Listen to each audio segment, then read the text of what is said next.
Broadcast first in high definition is driven by Joel Confer Toyota, Scion, and BMW State College. Thanks for joining us this evening. The heavy rainfall has moved on now. Just an isolated shower through the rest of tonight. Your Future Track HD hinting at something tomorrow morning. I think that's just going to be some pockets of fog. Clouds and sunshine during the day for tomorrow. There will be a stray shower, but most of the day rain-free. Good news, no repeat of the heavy rainfalls. Will they return? I'll let you know coming up. Live from your news leader, this is WTAJ News at 11 in high definition. It's really a burden on everybody to be in a floodplain. We'll tell you what the mayor of Tyrone is doing to relieve that burden. There was red, brown mud coming down onto our yard. Families in Center County cleaning up after heavy rains caused a mudslide this afternoon. Good evening. Thanks for watching. I'm John Clay. And I'm Carolyn Donaldson. People in Linden Hall, Center County, are dealing with some cleaning up tonight after a mudslide occurred there this afternoon. Our WTAJ News reporter Allie Ingersoll's live in State College with their reaction. Allie? John and Carolyn, families living along Linden Hall Road are wondering how this happened to their properties again. This is the second time in a year the area has been hit by heavy rain.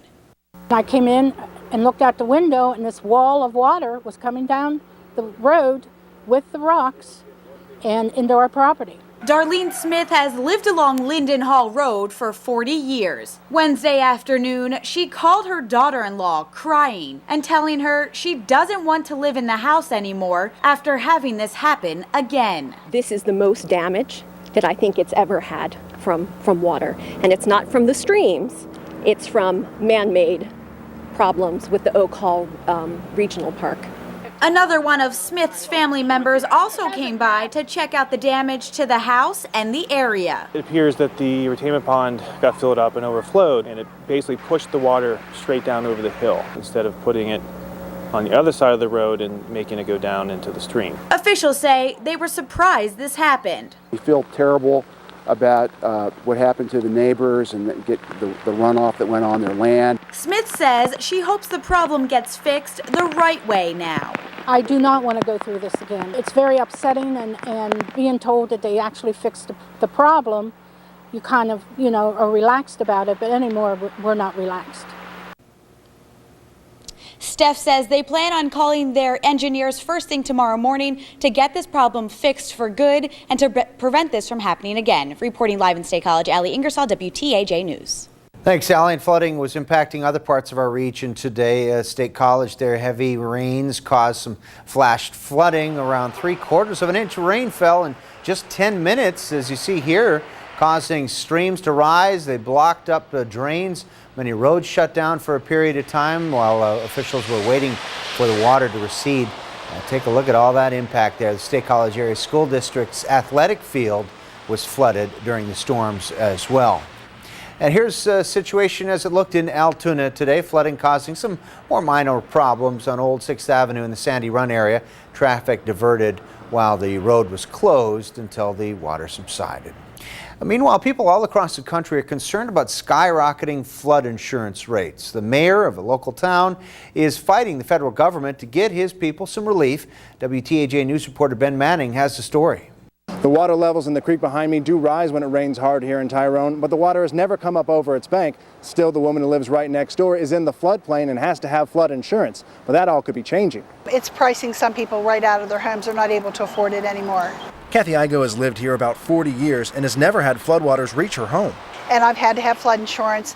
The cost of that keeps going up in the area. She owns one of 43 homes the mayor of Tyrone is trying to get off of FEMA's flood list. We have families now, young families, trying to start themselves, trying to get starter homes, we're paying $600 a month in a house payment, are now paying close to $2,200, $2,300 a month because of the flood insurance increases. Mayor Bill Fink says it's hurting downtown businesses too. We're really having a problem, filling our downtown because some of them are now paying as high as $12,000 a year flood insurance.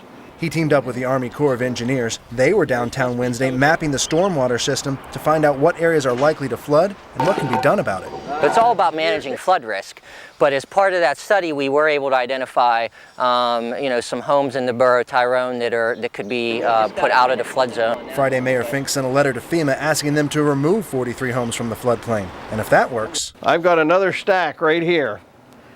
429 more buildings that are in the floodplain. Now, hopefully, we'll get some of these out. So we're very grateful to have this opportunity to have it removed. The people that live next to this creek and dozens of others around Tyrone should be hearing from FEMA within 6 to 8 weeks. In Tyrone, Ben Manning, WTAJ News. Well, the State House passed a $29.1 billion budget on to the state Senate tonight. This includes an additional $70 million for basic education funding. The budget counts on $380 million in revenue from privatizing the state liquor stores. That's a proposal that hasn't found support in the state Senate. It's also counting on $75 million from lifting a Rendell-era ban on new oil and gas leases on state forest lands. The bill does not include a severance tax on natural gas drilling or any other new taxes. The State House also passed a bill today that would crack down on human trafficking in Pennsylvania. That bill strengthens a prosecutor's ability to prosecute human trafficking. Now, it eliminates loopholes like the requirement that someone must actually touch a victim in order to be prosecuted for sexual servitude. The bill already passed the Senate but returns there for now for final consideration. State College police are looking for a man that stole some money at an ATM. Police need your help to find this man, saying he stole $100 from an elderly woman's account. It was June 13th after the woman had left her debit card in the First National Bank ATM in Lamont. Police say the man pulled up behind her, took the money out, and then left. Now, here's an interesting fact there. Police say he was wearing a polo with the Keystone logo that's similar to what a state constable would wear. If you have any information about the suspect, please contact State College Police. Well, today, engineers from across our state released a new report card for Pennsylvania's infrastructure.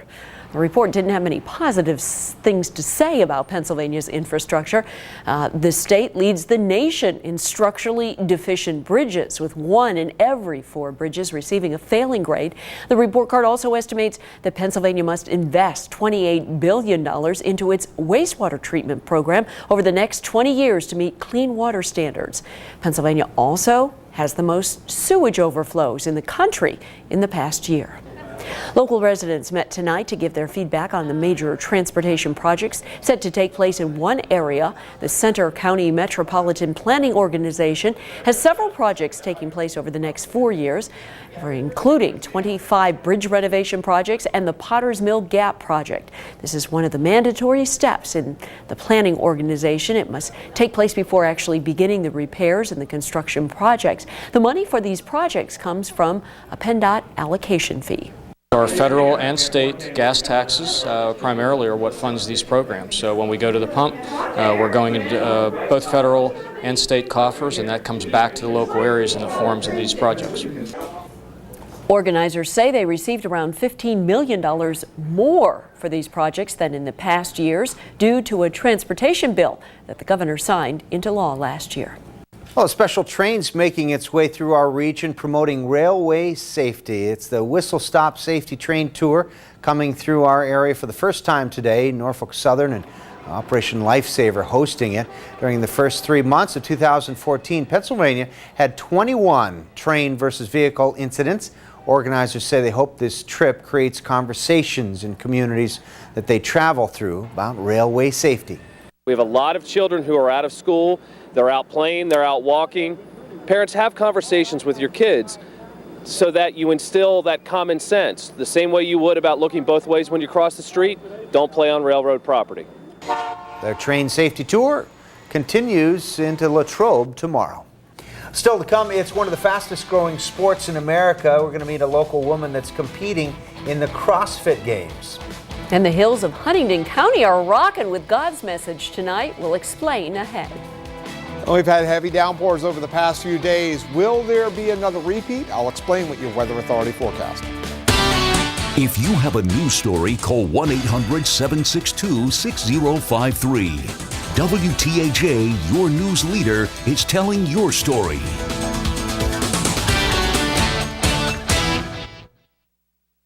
I'm proud of my 35-year sales record at Joel Confer Toyota and proud to be part of the Joel Confer family. Joel Comfort Toyota State College, where the product and the people make the difference. Visit us at joelcomfort.com. The humble back seat. We believe it can be the most valuable real estate on earth. That's why we designed our newest Subaru from the back seat forward. The all-new, completely restyled Subaru Forester. Love, it's what makes a Subaru a Subaru. Get down to Stalker Subaru today. Or check us out at stalkersubaru.com. Be advised, this is a once-in-a-lifetime chance to save 40 to 80% on a spa and swim spa Friday through Sunday. Major manufacturers and warehouses clearance of new 2014 inventory. Blair County Convention Center, Altoona. Over 100 spas on display and everything must go. See the revolutionary swim spa. You can exercise, swim, and relax without the expense and maintenance of a pool. Spas starting at $29.95. All inventory 40 to 80% off. 12-month interest-free financing. Trade-ins welcome. Free delivery. We'll even haul away your old spa. Friday through Sunday. Blair County Convention Center, Altoona. Free admission. Free parking. Call 1-888-SPA-SALE.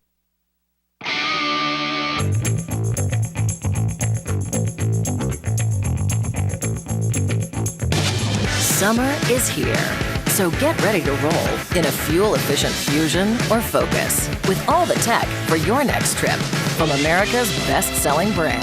Get summertime savings on a new Fusion with $2,500 total cash back, plus the hands-free control of sync and sound at no charge. Roll into summer only at your neighborhood Ford store. At Diamond Supply, we have all your grilling needs. When it's a Weber, it's great outdoors. Diamond Supply has the fullest line of Weber accessories. Be the life of the party with Weber in your backyard. When you love the sport, you gotta have the right gear. Weber is where fun meets functional.